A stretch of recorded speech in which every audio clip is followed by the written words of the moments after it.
தலையில் தாழ்த்தி ஜெபிக்கலாம். Father, we praise your holy name. As we meditate your word, let the hand be upon us. அப்பா நீ வார்த்தை தியானிக்கும் பொழுது தேவக்கரம் எங்களோடு கூட இருக்கட்டும். In Jesus' holy name, Father. Amen. Right. Let's read Matthew chapter 7, 27, 1 to 26. மத்தேயு 27 அதிகாரம் 1 to 26 வரைக்கும் நம்ம எல்லாருமே சேர்ந்து வாசிக்கலாம். It's important that you give attention to God's word more than my word because they are life. என்னுடைய வார்த்தைகளை விட கர்த்தருடைய வார்த்தைகள் ரொம்ப முக்கியம். அந்த வசனத்தை கவனமாய் எல்லாரும் சேர்ந்து வாசிக்கலாம். விடியற்காலமான போது சகல பிரதான ஆசாரியரும் ஜனத்தின் மூப்பரும் இயேசுவை கொலை செய்யும்படி அவருக்கு விரோதமாக ஆலோசனை பண்ணி அவரை கொண்டு போய் தேசாதிபதியாகிய பொந்தியு பிலாத்தினிடத்தில் ஒப்பு கொடுத்தார்கள். அப்பொழுது அவரை காட்டி கொடுத்த யூதாஸ் அவர் மரண ஆக்கினைக்குள்ளாக தீர்க்கப்பட்டதை கண்டு மனஸ்தாபப்பட்டு அந்த 30 வெள்ளிக்காசை பிரதான ஆசாரியத்திற்கு திரும்ப கொண்டு வந்து, குற்றமில்லாத இரத்தத்தை நான் காட்டி கொடுத்த பாவம் செய்தேன் என்றான். அதற்கு அவர், எங்களுக்கு என்ன, அது ஒன்பாடு என்றார்கள். அப்பொழுது அவன் அந்த வெள்ளிக்காசை தேவாலயத்தில் எறிந்துவிட்டு புறப்பட்டு போய் நான்று கொண்டு செத்தான். பிரதான ஆசாரியர் அந்த வெள்ளிக்காசை எடுத்து, இது இரத்தக்கரையமானதினால் காணிக்கை பெட்டியில் போடலாகாது என்று சொல்லி ஆலோசனை பண்ணின பின்பு அந்நியரை அடக்கம் பண்ணுவதற்கு குயவனுடைய நிலத்தை அதனாலே கொண்டார்கள். இது நிமித்தம் அந்த நிலம் இந்நாள் வரைக்கும் இரத்த நிலம் என்னப்படுகிறது. இஸ்ரவேல் புத்திரரால் மதிக்கப்பட்டவருக்கு கிரயமாகிய 30 வெள்ளிக்காசை அவர்கள் எடுத்து கர்த்தரனு கற்பித்தபடி கொய்யவனுடைய நிலத்திற்காக அதை கொடுத்தார்கள் என்று எரேமியா தீர்க்கதரிசனம் உரைக்கப்பட்டது. அப்பொழுது நிறைவேறிற்று. இயேசு தேசாதிபதிக்கு முன்பாக நின்றார்.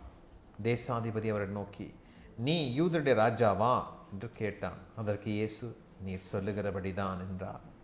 பிரதான ஆசாரியரும் மூப்பரும் அவர் மேல் குற்றம் சாட்டுகையில் அவர் மாறுதர ஒன்றும் சொல்லவில்லை. அப்பொழுது பிலாத்து அவரை நோக்கி, இவர்கள் உண்மையில் எத்தனையோ குற்றங்களை சாட்டுகிறார்களே, நீ அவைகளை கேட்கவில்லையா என்றான். அவர் ஒரு வார்த்தை மாறுத்தரமாக சொல்லவில்லை. அதனால் தேசாதிபதி மிகவும் ஆச்சரியப்பட்டான். காவல் பண்ணப்பட்டவர்களில் எவனை விடுதலையாக்க வேண்டும் என்று ஜனங்கள் கேட்டுக்கொள்வார்களோ அவனை அவர்களுக்காக விடுதலையாக்குவது பண்டிகைதோறும் தேசாதிபதிக்கு விளக்கமாய் இருந்தது. அப்பொழுது காவல் பண்ணப்பட்டவர்கள் பரபாஸ் எண்ணப்பட்ட ஒரு பேர் போறான் ஒருவன் இருந்தான். பொறாமையினாலே அவர் ஒப்புக் கொடுத்தார் என்று பிலாத்து அறிந்து அவள் கூடி இருக்கையில் அவரை நோக்கி, எவனை நான் உங்களுக்கு விடுதலையாக்க வேண்டும் என்று இருக்கிறீர்கள், பரபாசையா, கிறிஸ்து என்னப்படுகிற இயேசுவையா என்று கேட்டான். அவன் நியாயாசனத்தில் உட்கார்ந்திருக்கையில் அவனுடைய மனைவி அவனிடத்தில் ஆள் அனுப்பி, நீர் அந்த நீதிமானை ஒன்றும் செய்ய வேண்டாம், அவர் நிமித்தம் இன்றைக்கு சொப்பனத்தில் வெகு பாடுபட்டேன் என்று சொன்னார். பரபாசை விட்டுவிட கேட்டுக்கொள்ளவும் இயேசுவை கொலை செய்விக்கும் பிரதான ஆசாரியர் மூப்பரும் ஜனங்களை ஏவி விட்டார்கள். தேசாதிபதி ஜனங்களை நோக்கி, விரைவில் எவனை நான் உங்களுக்கு விடுதலையாக்க வேண்டும் என்று கேட்டான். அதற்கு அவர்கள் பரபாசை என்றார்கள். பிலாத்து அவர்களை நோக்கி, அப்படியானால் கிறிஸ்து என்னப்படுகிற இயேசுவை நான் என்ன செய்ய வேண்டும் என்று கேட்டான். அவனை சிலுவையில் அறைய வேண்டும் என்று எல்லாரும் சொன்னார்கள். தேசாதிபதி, ஏன், என்ன பொல்லாப்பு செய்தான் என்றான். அதற்கு அவர்கள், அவனை சிலுவையில் அறைய வேண்டும் என்று அதிகமாய் கூக்குரலிட்டு சொன்னார்கள். கலகம் அதிகமாகிறதே அல்லாமல் தன் பிரயாத்தனத்தினாலே பிரயோஜனமில்லை என்று பிலாத்து கண்டு தண்ணீரை அள்ளி ஜனங்களுக்கு முன்பதாக கைகளை கழுவி, இந்த நீதிமான இரத்தப்பழிக்கு நான் குற்றமற்றவன், நீங்களே பார்த்து கொள்ளுங்கள் என்றான். அந்த ஜனங்கள் எல்லாரும், என்னோட இரத்தப்பழி எங்கள் மேலும் எங்கள் பிள்ளைகள் மேலும் இருப்பதாக என்று சொன்னார்கள். அப்பொழுது பரபாசை விடுதலையாக்கி இயேசுவைய பாறையின் அடுப்பித்து சிலுவையில் அறையும்படி ஒப்பு கொடுத்தான். Right. We're going to study today about 2 characters. 2 கதாபாத்திரங்களை குறித்து இந்த நாளிலே நம்ம பார்க்க போகிறோம். One is about Judas, the other is about Pontius Pilate. ஒன்று யூதாஸ், மற்றொன்று பொந்திய பிலாத்து. Right. What was the problem that Judas had? யூதாஸுக்கும் அவனுக்கு என்ன பிரச்சனை? The problem that Judas had was his expectations on Jesus was not met. ஆண்டவர் மீது யூதாசு சில எதிர்பார்ப்புகளை வைத்திருந்தான். அந்த எதிர்பார்ப்புகள் அவனுக்கு சந்திக்கப்படவில்லை. See, in anything you live, whether it's a personal life, family life, education, or job, when your expectations are not met, it leads to frustration. தனிப்பட்ட வாழ்க்கையாக இருக்கலாம், படிப்பாக இருக்கலாம், வேலை ஸ்தலமாக இருக்கலாம், குடும்பமாக இருக்கலாம். உடைய எதிர்பார்ப்புகள் சந்தேகிக்கப்படாத பொழுது ஒரு ஏமாற்றம், ஒரு வெறுப்பு ஒன்று வரும். Same way Judas had some frustrations following Jesus Christ. இயேசுவை பின்பற்றி செல்வதனாலே யூதாசுக்கு ஒரு சிறிய ஒரு விரக்தி ஒன்று இருந்தது. He had expectations that he will become more wealthier in Christ. கிறிஸ்துவுக்குள்ள நல்ல ஒரு செல்வம் வர வேண்டும் என்று விரும்பினான். But Jesus was more focused on purity of a person more than personality of a person. ஒரு மனிதனுடைய தூய்மையும் பரிசுத்தத்தையும் தான் அதிகமாக இயேசு கிறிஸ்து முக்கியத்துவப்படுத்தினார். ஆனால் அவனுடைய செல்வ செழிப்பான வாழ்வை குறித்து அதற்கு ஒப்பான அளவுக்கு அவர் முக்கியத்துவம் கொடுக்கவில்லை. See, we have to have right expectations on God. ஆண்டவரின் மீது சரியான எதிர்பார்ப்புகள் நமக்கு இருக்க வேண்டும். Sometimes people expect too much on God, in the sense they have expectations beyond the will of God. அநேக நேரங்கள் என்ன இருக்கிறது, அநேகருக்கு அவருடைய பிரியமெல்லாம் அவருடைய சித்தத்துக்கு மீறினதாக இருக்கிறது. One day when I was invited to preach in another place, ஒரு இடத்துல பிரசங்கம் அழைத்த பொழுது அங்கே போயிருந்த பொழுது one person was sharing a testimony. ஒரு சகோதரி இப்படியாக ஒரு சாட்சி சொன்னாங்க. She asked everybody to pray for a person because that person backslided because God did not give them a job that they wanted. அந்த சகோதரி குறிப்பிட்ட சிலருக்காக ஜெபிக்கும்படி சொன்னாங்க. காரணம் என்னென்னா, அவர் விரும்பின வேலை கடவுள் கொடுக்கல, அதனால் அவர்கள் ஆண்டவர் விட்டு விலகிட்டாங்க. So we have to understand few things. We should learn to make our expectations in line with the will of God. ஆண்டவருடைய சித்தத்துக்கு உட்பட்டதாக நம்முடைய விருப்பத்தை வைத்து கொண்டால் நம்ம ஏமாந்து போக மாட்டோம். God's principle is like this. கடவுளுடைய வழி எப்படின்னு சொன்னால், you follow me, I take care of you. என்னை பின்பற்றி வா, நான் உன்னை பார்த்து கொள்ளுகிறேன். So when you follow Christ, he will take care of your situation. இயேசுவை பின்பற்றி போகும் பொழுது அவர் உங்களை சூழ்நிலையில் பார்த்து கொள்ளுவார். There may be a little bit up and down. சில உயர்வுகளும் சில தாழ்வுகளும் இருக்கும். But eventually God's will prevail. ஆனால் தேவனுடைய சித்தம் முடிவிலே சம்பூர்ணமாய் நிறைவேறும். I look my own life back, என்னுடைய சொந்த வாழ்வை திரும்பி பார்க்கிறேன். There are prayers God answered me. அநேக ஜெபங்களுக்கு கர்த்தர் பதில் கொடுத்திருக்கிறார். There are few prayers God did not answer me. அதே போல சிறு ஜெபங்கள், ஒரு சில ஜெபம் இருக்கிறது, அதற்கு ஆண்டவர் பதில் கொடுக்கவில்லை. There are things which I did not expect, God still gave me and surprised me a bit as well. சிலவைகளை நான் கேட்டிருக்கிறேன், கேட்கவே இல்லை, நான் கிடைக்கும் என்று எதிர்பார்க்கவும் இல்லை, ஆண்டவராக கொடுத்து விட்டார். I remember once, many years ago, there was an advertisement in my office for a good position. அலுவலகத்தில் ஒரு நல்ல ஒரு உயர்வான வேலை இருக்கிறதுக்கு ஒரு அறிவிப்பு வந்தது. I neither bothered to see it nor bothered to apply it. அதை நான் பார்க்கவும் பிரியம் இல்லை, அதிலே நான் முயற்சி எடுக்க வேண்டும் என்ற பிரியமும் எனக்கு இல்லை. Because I always felt as a brown skin I had a very little chance to get that. ஒரு இந்த தோலுக்கெல்லாம் அது கிடைக்காது. See, one of the things what I find in Western place is people talk very nice and neat. I don't have that flair of talking. Even though I preach a lot. நான் பிரசங்க அதிகமாக பண்ணினாலும் இந்த ஒரு மாதிரி ஜோடனையாக பேச நமக்கு வராது. Let's say I go for a place for vacation. They also come for the vacation. They can talk about for an hour without so much emotions. I can talk in just 2 minutes. ஒரு இடத்துக்கு விடுமுறைக்காக போகிறோம், அவங்க போயிட்டு வந்துட்டாங்கன்னா அதை போய் நானும் அதே இடத்துக்கு தான் போயிட்டு வந்திருப்பேன். ஏன் மிஞ்சி போன நல்லா இருந்தது அவ்வளோ தான் சொல்லுவேன். ஆனால் அவன் சொல்லுவாங்க, நான் கார் ஓட்டும்போது இப்படி ஆச்சா, இந்த அப்படி ஆச்சா அப்படின்னு உருவகப்படுத்தி பேசி பேசி ஏதோ ஒரு ரொம்ப முக்கியமாக சாதித்த மாதிரி சொல்லுவாங்க. நமக்கு அந்த ஜோடனை எல்லாம் ஒத்து வராது. For me it doesn't work. But my boss game and told me, you have to apply for this job. நீ இந்த வேலைக்கு நீனே வந்து அப்ளை பண்ணணும் அப்படின்னு சொன்னார். I said, do you think I will get it? I have little chance. I told, mostly this country's people will get it. I am not from that country. I was so sarcastic in that sense.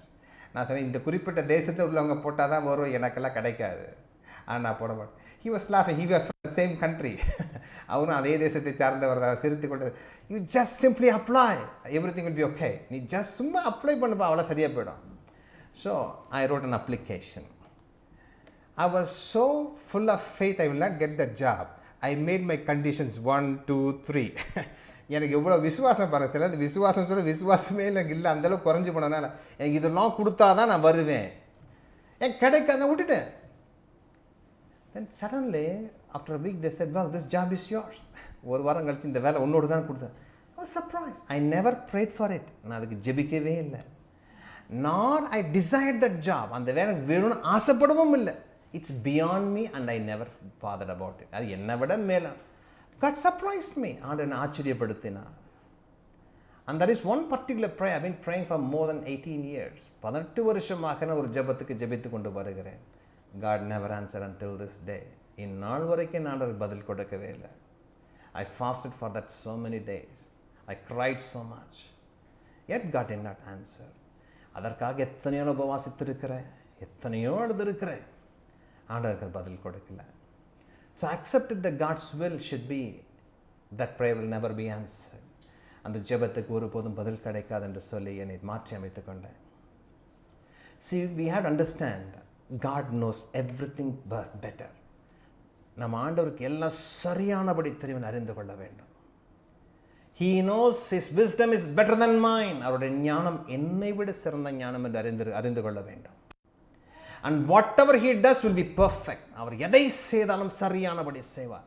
He never makes a single mistake. அவர் ஒரு தவறும் ஒரு நாளும் செய்து விடுவது கிடையாது. But Judas had a problem. யூதாஸுக்கு ஒரு பிரச்சனை. Initially he had a little bit of a misunderstanding with Jesus. கொஞ்சம் மன வேறுபாடு இருந்தது. Slowly he went away from Jesus and he came to a point of no return. கொஞ்சமாக ஆண்டவரை விட்டு விலகி போனான். And one day devil took him over. ஒரு நாள் பிசாசு அவனை ஆட்கொண்டது. Now he betrayed Jesus. ஏட்டு போய் காட்டி கொடுத்தான். But he never thought the consequence will be this. ஆனால் அவனுக்கு ஒரு நாளும் அவன் தெரியாதுங்க, அவன் காட்டி கொடுத்ததனுடைய பின் விளைவு இப்படிப்பட்டதாக இருக்கும் என்று அவன் எதிர்பார்க்கவே இல்லை. Because he expected Jesus may be put in prison for a short period. He may be beaten a bit and he will be let free. அவன் எதிர்பார்த்ததெல்லாம் இதை கொஞ்சம் மிஞ்சி போன ஜெயிலில் போடுவாங்க, மிஞ்சி போன ஒரு அடிப்பாங்க, விட்டுருவாங்க அப்படின்னு அவன் நினச்சிருந்தான். He was trying to take a small revenge on Jesus. இயேசுவின் மீது ஒரு கொஞ்சம் சின்னதாக பழி வாங்கல நினச்சான். But now things escalate very quickly. இப்பொழுது திடீரென்று விஷயம் ஒவ்வொன்றாய் பெருகிக்கொண்டே வருகிறது. Suddenly he sees Jesus close to the point of being sentenced to death. இப்பொழுது இயேசு கிறிஸ்து கிட்டத்தட்ட மரண தண்டனைக்கு கொடுப்பதற்கு பக்கத்தில் வந்துட்டார். And they gave him death sentence to Jesus to die on the cross. இப்பொழுது சிலுவையில் மரிப்பதற்கு அவரை தீர்ப்பு கொடுத்துட்டாங்க. He was filled with a deep regret. அவர் மனதிற்குள்ள மேக வேதனையாய் போய்விட்டது. நினைச்சது ஒன்று நடந்தது ஒன்று. So many people I know, they told me this, brother, I thought this but this happened. ஐயா நான் இப்படி தான் நடக்கும்னு நினச்சிருந்தானா இப்படி வந்து முடிஞ்சிருச்சு ஐயா என்று சொல்லி எத்தனையோ பேர் சொல்லியிருக்கிறாங்க. Today one thing I want to tell you is there's a lack of good judgment among Christians. கிறிஸ்தவர்கள் மத்தியில் நல்ல விதமாக ஒரு விஷயத்தை நிதானிக்கிற ஒரு தன்மை இல்லாமல் போகிறது. Often they come to realization after the consequence has happened. அநேக நேரங்களில் எல்லாம் முடிந்ததுக்கு அப்புறம் ஓஹோ என்னடா தெரியாம தப்பு பண்ணிட்டு காலை விட்டுட்டோமே, அப்புறம் தான் அதை புரிஞ்சுக்கிறாங்க. So many people are so rash in decision making. எத்தனையோ பேர் சடுதியை முடிவெடுத்துருவாங்க, பின் விளைவுகளை யோசிப்பதே கிடையாது. They don't think about the consequence at all. One thing if we can learn from the life of Judas, learn to understand, imagine the consequence of our actions. நம்முடைய காரியங்களுடைய பின்விளைவுகளை நன்றாக யோசித்து அறிந்து கொள்ள வேண்டும். Sometimes I plead with people, please don't do this. எத்தனையோ பேர் நான் போய் கெஞ்சி இருக்கிறேன். Some listened, some didn't. சிலர் கேட்டு கீழ்ப்படிந்தாங்க, சார் கேட்கவே இல்லை. They don't seem to have the eyes to see the consequence of their actions. அவருடைய கண்களின் பார்வைக்கு அவருடைய செயலுடைய விளைவுகளை பார்க்கக்கூடிய ஞானம் இல்லாமல் போய் விடுகிறது. And that's what the problem of Judas was. அவன் தான் அவனுடைய இருதயத்தின் விளைவு. Today, so what he did, he went back to the same people and tried to reverse the decision. அவன் என்ன செய்தாரு, சூழ்நிலை மாற்றலான்னு சொல்லி வேக வேகமாக ஓடுறாரு. He goes and tells them, take your 30 pieces of silver. Is it possible to reverse things? இப்போ சொல்கிறாரு, இப்போ நீங்கள் போய் 30 வெள்ளிக்காசை திருப்பியும் வச்சுக்கங்க, சூழ்நிலை மாற்றிட முடியுமா? அவன் என்ன சொல்கிறான், எங்கள் காரியம் முடிஞ்சு போச்சு, இனி ஓம்பாடுன்ட்டாங்க. They said, wow, it's no more our problem, it's your problem, go away. Often we have to understand, for some consequence can never be reversed. வாழ்க்கையில் சில பின் விளைவுகளை ஒருபோதும் திருத்தி கொண்டு வர முடியாது. That's why I always tell people, always learn to be patient. எப்பொழுதும் ஜனங்கள்கிட்ட நான் சொல்லி எல்லாரும் எனக்கு நான் முதல்ல சொல்லிக்கிறது, எனக்கு என்ன போல் அவசரக்காரன் யாருமே இருக்க முடியாது. I don't think anybody can be impatient as me. I'm the worst one. ஆனால் என் ஆண்டவன் கற்றுக் கொடுத்த பாடமெல்லாம் எப்பொழுதும் பொறுமையாக போ, வார்த்தையை விடாத. But sometimes I spill out. சில நேரத்தில் அப்படி தான் விட்டுருவேன் நான், இல்லைங்களா? Always never take a decision in rash moment. எந்த அவசர மனசு முடிவெடுத்துடக்கூடாது. And never pour out the words. வார்த்தைகளையும் கொட்டி விடக்கூடாது. கொட்டிட்டு அப்புறம் பெருக்கிக்கிட்டு இருப்பாங்க நிறைய பேர். Some people pour out and then try to clean it up. Now Judas, he couldn't reverse. He was filled with deep sadness. ரொம்ப துக்கம். ஐயோ, குற்றமில்லாத ரத்தத்தை பழி வாங்கிறதுக்கு லேசாக ஒரு தட்டி விட்டுருவான்னு பார்த்தேன். இது எங்கடா சாவு கொண்டு போய் விட்டுருச்சே. I thought only a small punishment would have been done and they would let Jesus away. But now my result is, the result of my action is now Jesus sentenced to death.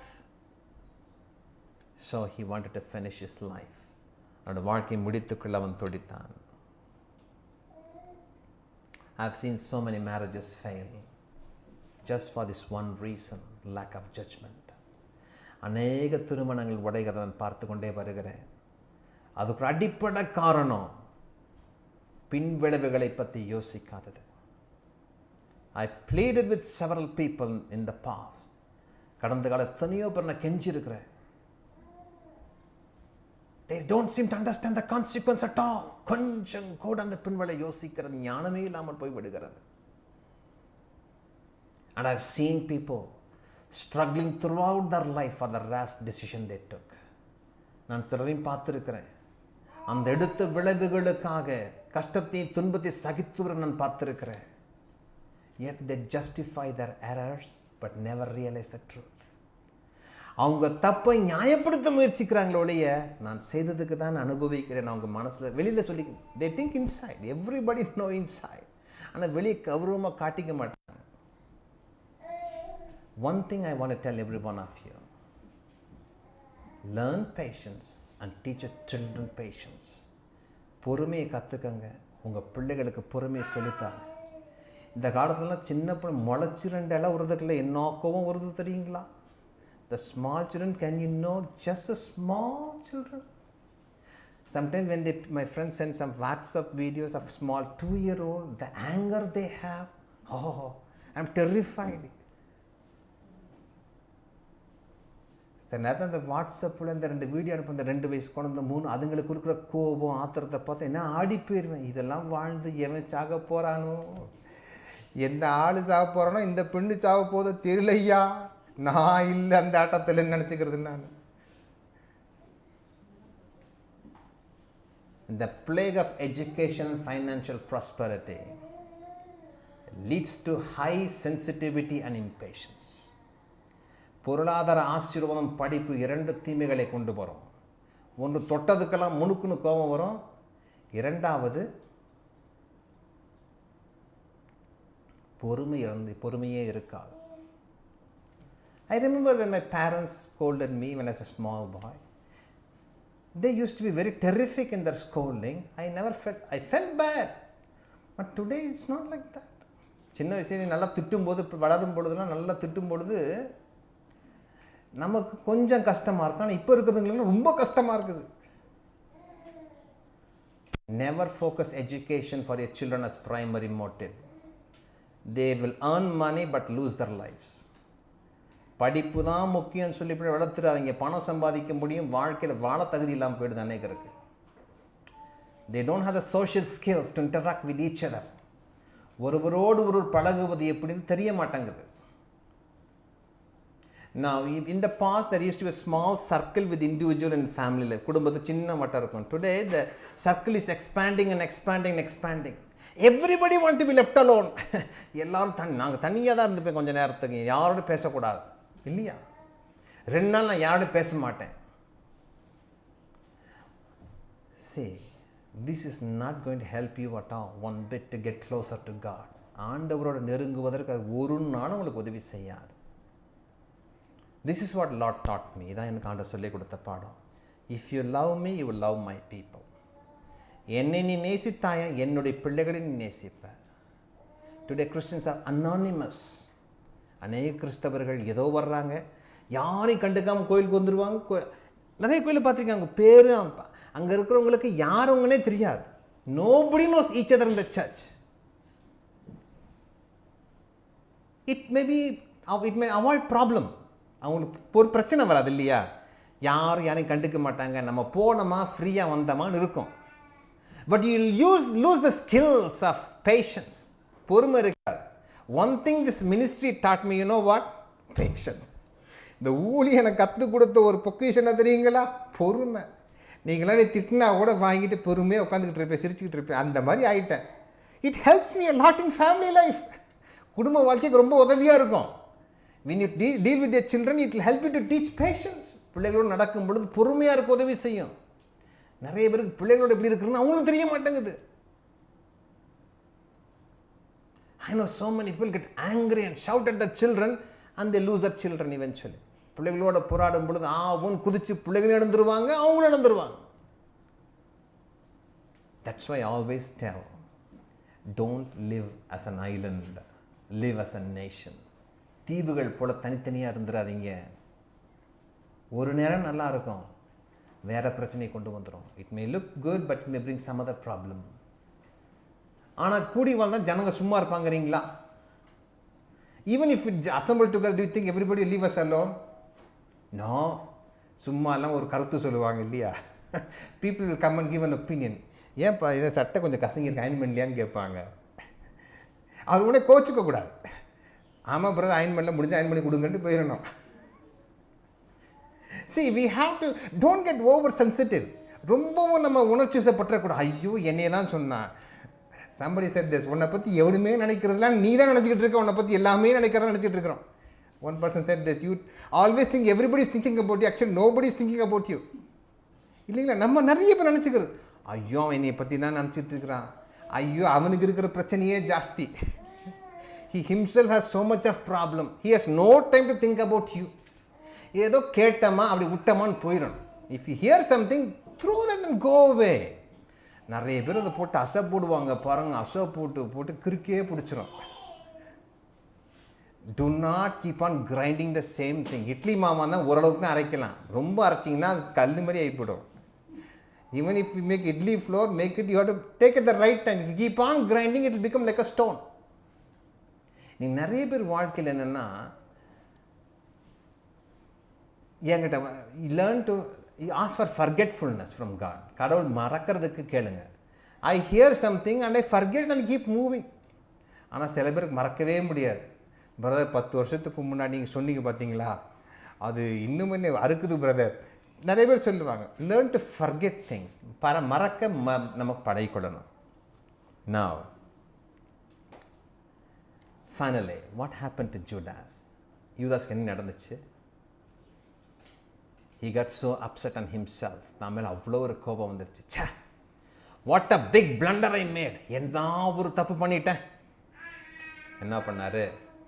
he went to hang himself. தன்னை தூக்கில் மாட்டிக்கொண்டார். You know, the place he chose for hanging himself is very unique. அவன் தூக்கு மாட்டுறதுக்கு ஒரு இடத்த தெரிஞ்சுக்கிறான் பாருங்க, அது ஒரு விசேஷமான இடம். In Jerusalem there is a valley called Valley Ben Hinnom. இன்னும் குமாரன் பள்ளத்தாக்கு என்று சொல்லி ஒரு பள்ளத்தாக்கு. there's a cliff, அங்கே ஒரு மலைப்பாங்கான இடம். there's a tree, அங்கே ஒரு மரம் இருக்கிறது. Normally in those days that was a garbage dump. People throw all that garbage in that cliff from that valley. அந்நாட்களில் குப்பைகள் எல்லாம் வந்து என்ன செய்வாங்க, அந்த பள்ளத்தில் தூக்கி போட்டுருவாங்க. And whenever it stinks, they light a fire and throw in that place so that the garbage will be burnt. எப்பொழுதெல்லாம் ரொம்ப துர்நாற்றம் எடுக்கிறதோ அப்பொழுதெல்லாம் நெருப்பை கொடுத்து அங்கே போட்டுருவாங்க. அப்போ அந்த குப்பைகள் எல்லாம் எரிந்து கொஞ்சம் துர்நாற்றம் போய்விடும். He took that garbage dump to hang himself. அந்த குப்பை கூடான இடத்துல போய் தூக்க மாட்டிக்க முயற்சிக்கிறான். He hanged himself on a branch of a tree. ஒரு மரத்திலே கயிறை கட்டி அவன் தூக்கில தொங்கி கொண்டிருக்கிறான். But as he was withering his legs, as he was breathing his last, the branch broke. அவன் கடைசி மூச்சு இழுக்கும் பொழுது, காலை தட்டிட்டு இருக்கும் பொழுது அந்த கிளை முறிந்து அந்த மலை பாங்கான இடத்துல கீழே விடுகிறான். As he tumbled down the rocky mountain cliff and trees, his body was split open. அவனுடைய உடல் இரண்டாக கீறி கிழிந்து விழுகிறான். And he died a terrible death. மிக பரிதாபமான மரணத்தை அவன் சந்திக்கிறான். Now, when he had deep guilt, what could have he done? ரொம்ப துக்கமாயிடுச்சு, என்ன செய்திருக்கலாமே? He could have waited for few days. சில நாள் வெயிட் பண்ணி பார்த்துருக்கலாமல்ல. If he just waited for 3 days, he could have seen the resurrection of Jesus Christ. 3 நாள் பொறுத்திருந்த என்ன பண்ணியிருக்கலாம்? ஆண்டவரோட உயிர்த்தெழுதலை அவன் பார்த்துருக்கலாம். But he couldn't wait for 3 days. Yes, if he had waited for 3 days, he could have run back to Jesus and said, Lord, I made a big mistake, forgive me. ஆண்டவர்கிட்ட போய் சொல்ல, ஐயா நான் பெரிய தப்பு மன்னிச்சிருங்க. First blunder, see, when people go away from Christ, கர்த்தரை விட்டு பின்வாங்கி போறாங்கன்னு வைங்களேன், they keep making repeated mistakes that they kind of lose a sense of direction. ஒரு மனிதன் கர்த்தருக்கு தவறு செய்து கொண்டே போகிற ஒரு காலகட்டத்துக்கு அப்புறம் அவன் சரியான முடிவு தெரியாமலே போயிடும் அவனுக்கு. He need to be just, okay, he made a mistake. He is deeply filled with sadness. தப்பு பண்ணிட்டோம், ரொம்ப துக்கமா இருக்கு. Okay. He could have tried to go back to his disciples or tried to withhold himself for just 3 days. 3 நாள் பொறுமையாக இருந்திருக்கலாம். Because Jesus said, on the 3rd day I will rise back to life. 3 நாள் உயிரிழந்து தெளிவாக சொல்லிட்டு போனார். But a clouded mind will not enable to think rationally. குழப்பமான மனசு எப்பொழுதுமே தெளிவான முடிவு எடுக்காது. That's why if you're confused, don't take any decision. குழப்பமாக இருந்துச்சா முடிவே எடுக்கக்கூடாது. That's what I learned in my life. என் வாழ்க்கையை கற்றுக்கொண்ட மிகப்பெரிய குழப்பமாச்ச கொஞ்சம் காலம் போட்டு விடு. If he had been patient for 3 days, he did not have suffered a terrible death. And I know about Jesus. He is a God who forgives anybody's sins. நம்ம ஆண்டவரை பற்றி நல்லா தெரியும். பாவங்களை மனம் திரும்பினா மன்னிக்கிற தேவன். ஐயா நான் தப்பு பண்ணிட்ட ஐயா நீ மன்னிச்சிருங்க, அவ்வளோதான் மன்னிச்சிருப்பார் அவர். ஆனால் அதுக்கும் முடியல அவனுக்கு. His impatience resulted in a terrible disaster for himself. அவனோட வாழ்க்கை மிகப்பெரிய அழிவை கொண்டு வந்தது. Now, from Judas' life there are two plans in our life. யூதாஸை பார்த்தீங்க 2 காரியம் இருக்குது நமக்கு முன்பதான். To be useful to God, கடவுளுக்கு பிரயோஜனமானது ஒரு வாழ்க்கை. Or to be used by the devil and the world. இரண்டாவது வாழ்க்கை பிசாசினால் உலகத்தாலும் பயன்படுத்தப்படுகிற ஒரு வாழ்க்கை. If you are used by God, even in small little way, I tell you, it will be a glorious life. கடவுளுக்கு பிரயோஜனமான ஒரு சின்ன வாழ்க்கை வாழ்வது போல மகிமையான வாழ்க்கை எதுவுமே கிடையாது. Look at all of you, each other. இங்கே இருக்கிற உங்களை பாருங்க. I never came to see any one of you in the beginning. நான் எல்லாரையும் நேரடியாக வந்து அழைச்சதே கிடையாது. Some of you called each other and that's how this church was built. இந்த ஆலயத்தில் ஒவ்வொருத்தரும் ஒவ்வொருத்தர் அழைச்சி அப்படி தான் இந்த சபை வளர்ந்தது. Each and every one of you are doing small bits for God. ஆண்டவருக்காக ஒவ்வொருத்தரும் சின்ன சின்னதாக ஏதோ ஒன்று செய்துட்டு வர்றோம். Yes, I may be preaching, maybe that, but God is not looking at just the preaching. நான் பிரசங்கம் பண்ண அதை மாத்திரம் ஆண்டவர் பார்க்கறது கிடையாது. God looks at each and everyone doing the small bits. கொஞ்சம் கொஞ்சம் சின்ன சின்ன காரியங்கள் செய்கிறதா இருக்குது பார்த்தீங்களா? When you are useful for God, it is a glorious life for God. கர்த்தருக்கு பிரயோஜனமான சின்ன காரியமோ பெரிய காரியமோ அதை போல மகிமையுள்ள வாழ்க்கை கிடையவே கிடையாது. But when you are not useful for God, then problem is you will be used by the world or the devil. கர்த்தரால் பயன்படுத்தப்படாத மனுஷன் இருக்கான் பார்த்தீங்களா, அவனை ஒன்று உலகம் யூஸ் பண்ணும், இல்லை பிசாசை யூஸ் பண்ணும். And Satan used Judas. பிசாசு யூதாஸை பயன்படுத்தினது. And that will be a very sad life. You see, it is, imagine like this. I have seen several people who are being plagued by diseases and invite for prayer. So நான் பலரை பார்த்துருக்கிறேன், வியாதி படுக்கையில் அழைத்து ஜெபிக்க சொல்வாங்க. And when you see their body, அவங்க உடம்பு நீங்கள் பார்த்தீங்கன்னா, it will be a body that is ravaged terribly and the body looks so terrible. அந்த வியாதி உடம்பை அலக்களித்து மகா பரிதாபமான ஒரு சரீரத்தோடு அவங்க இருப்பாங்க. And that is how when you are used by devil, that's what our life will be like. பிசாசை பயன்படுத்தப்பட்ட வாழ்க்கை பார்த்தீங்கன்னா அப்படி தான் மகா பரிதாபத்துக்குரியதாக இருக்கும். It will be a broken life. அது உடைக்கப்பட்ட ஒரு வாழ்க்கையாக இருக்கும். பிசாசு எப்பொழுது பயன்படுத்தி தூக்கி போட்டு போயிடுவான். Devil will always use and throw it away. Let's learn to be useful for God. கடவுளுக்கு பிரயோஜனமாக வாழ்ந்துருவோம். Small things, சின்ன விஷயம். When you are useful for God, you have a very wonderful future ahead. கடவுளுக்கு பிரயோஜனமான வாழ்க்கை நீங்கள் வாழ்ந்துட்டீங்கன்னா போதுங்க. Always God teaches me one thing. You take care of me, I take care of you take care of my work, I take care of your things. என் வேலை நீ பாரு, உன் காரியத்தை நான் பார்த்துக்கிறேன். It's a simple arrangement. அது ஒரு எளிமையான ஒரு, it doesn't mean you have a you don't become the Bill Gates. நம்ம உடனே பில் கேட்ஸ் மாதிரி பணக்காரன் அப்படிலாம் சொல்லக்கூடாது. God takes care of our situation and need. நம்முடைய தேவைகளை சந்திக்கிறதுக்கு போதுமானவராக இருக்கிறார். Let's come quickly to Pontius Pilate. பொந்திய பிலாத்துவை நோக்கி பார்க்கலாம். Who was Pontius Pilate? பொந்திய பிலாத்து யார்? He was a Roman procurator or a governor. அவர் ரோம சாம்ராஜ்யத்தின் ஸ்தானாதிபதி. He was, பரவாயில்ல, பிள்ளைங்க பிரசங்கம் பண்ணுறது நல்லா தான் இருக்குது. It's also nice to hear the preaching of the children. ரோம சாம்ராஜ்யத்தின் தலைவரையாக இருக்கிறார். He was in a very powerful post. அவர் மகா வல்லமையுள்ள ஒரு அதிகாரத்தில் பதவியில் இருக்கிறார். He can put anybody to death. அவனை நினச்சா யாரை வேணால் சாகடிக்க முடியும். Even our prime minister can't do it in this country. நம்ம பிரதம மந்திரியாக செய்ய முடியாது. Even American president also can't do that. அமெரிக்க ஜனாதிபதியும் செய்ய முடியாது. He can't just like that kill anybody. யாரையும் உடனே மன்னதனை கொடு அப்படி சொல்லவே முடியாது. But Pontius Pilate had that authority in his hand. ஆனால் பொந்திய பிலாத்து அவ்வளோ ஒரு அதிகாரம். If you see somebody as a troublemaker, he doesn't need to ask anybody. He can tell him, finish him. பிரச்சனை உருவாக்குறவனா இருந்தால் போதும், அவன் நினச்சா அவன் கொலை பண்ணினா கொலை பண்ணிடலாம். அந்த அளவுக்கு எனக்கு அதிகாரம் இருந்துச்சு. And he had a wonderful wife. அவனுக்கு நல்ல மனைவி இருந்தாங்க. And that night when he was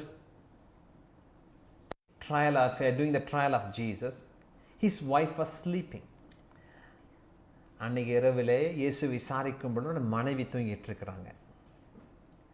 And she had a dream from God. கடவுளுடைய ஒரு சொப்பனம் ஒன்று வருகிறது.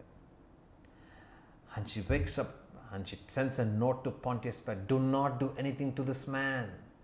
He's a righteous man. I was troubled terribly in my dream because of him.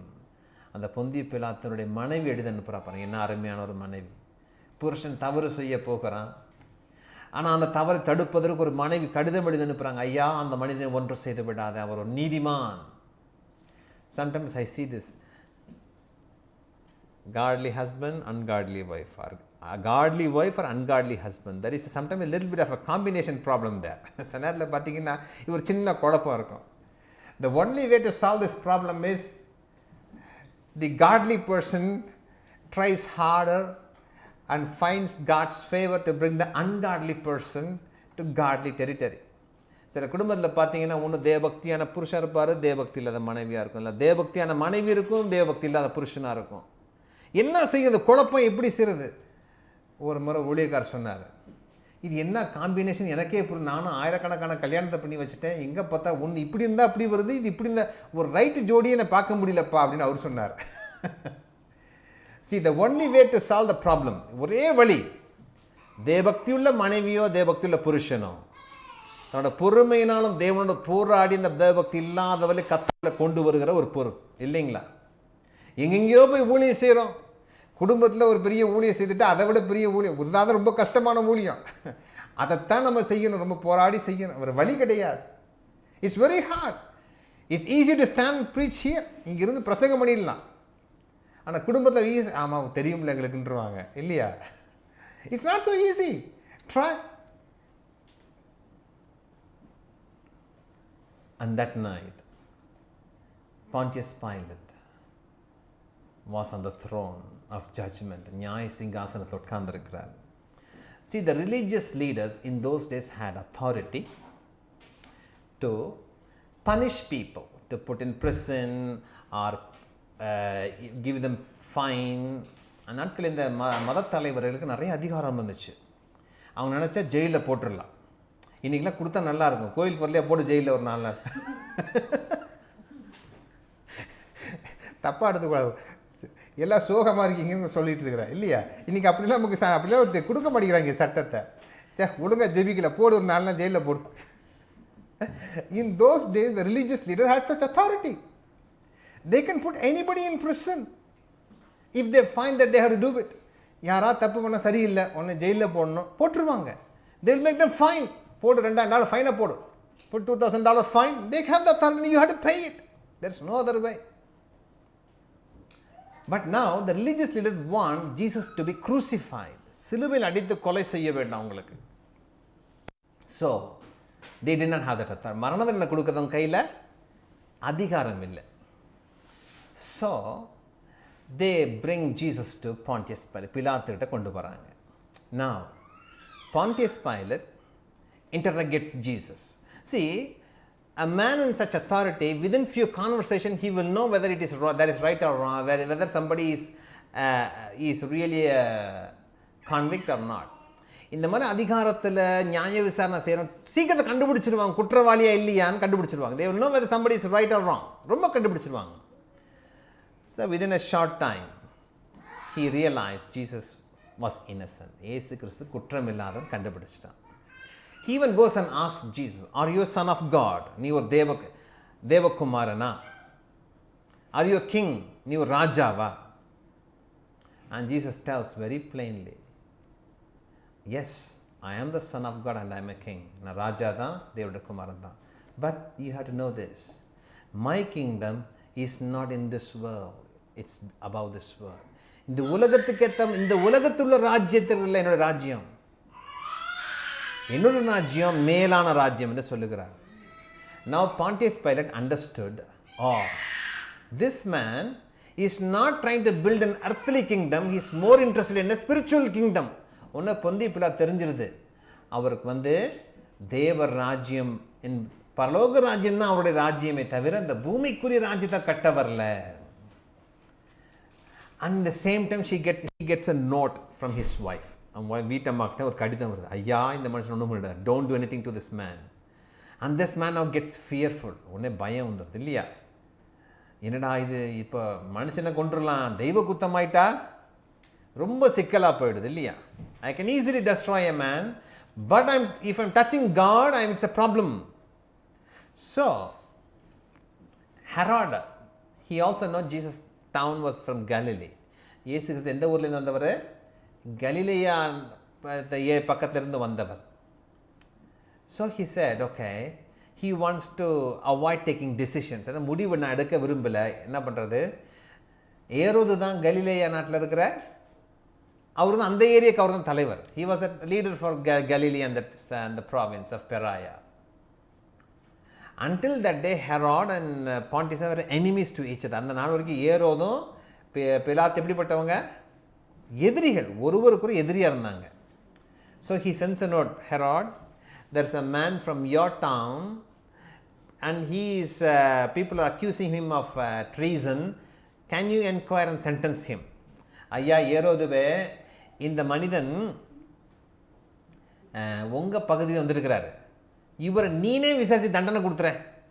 See how people try to avoid making decision, எப்படி தீர்மானம் தப்பிச்சுக்கிறார் பாருங்க.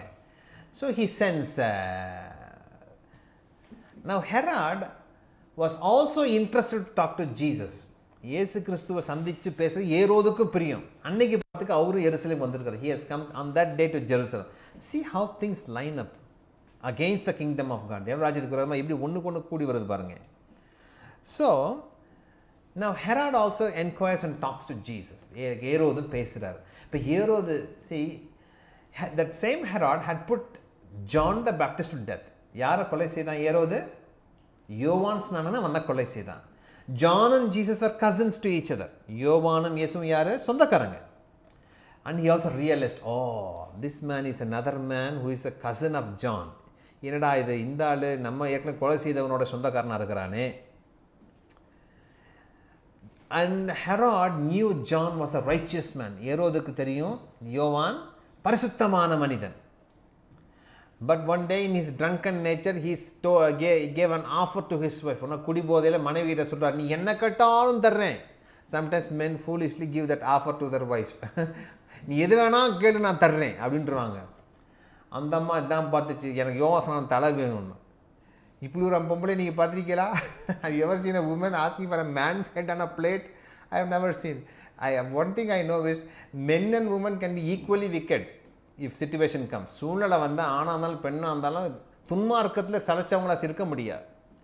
And she very frankly tells, I need the head of John. யோவானோட தலை வேணும். And Herod was filled with the sadness. ஏரோதுக்கு ரொம்ப துக்கமாக, ஐயோ ஒரு பரிசுத்தவனை கொலை செய்கிறேனே. And he murdered John, puts in a head and gives the head on a plate to his wife and she takes it. நமக்கு ஒரு ரத்தத்தை பார்த்தாலே ஜன்னி கொண்டு, அந்த அம்மா என்ன ஒரு துணிச்சலான அளவு தெரியல, ரத்தத்தை தலையும் பார்த்து சந்தோஷப்படுறாங்க. And now Herod is interrogating Jesus. All the old memories come back. It happened just 4 years ago. ஒரு 4 வருஷத்துக்கு 3 வருஷத்துக்கு மட்டும் நடந்துச்சு யோவானை கொலை செய்கிற பொழுது. Now he also doesn't want to make another wrong judgment. இன்னொரு முறை இன்னொருத்தனை கொலை செய்கிற மனசு வரல.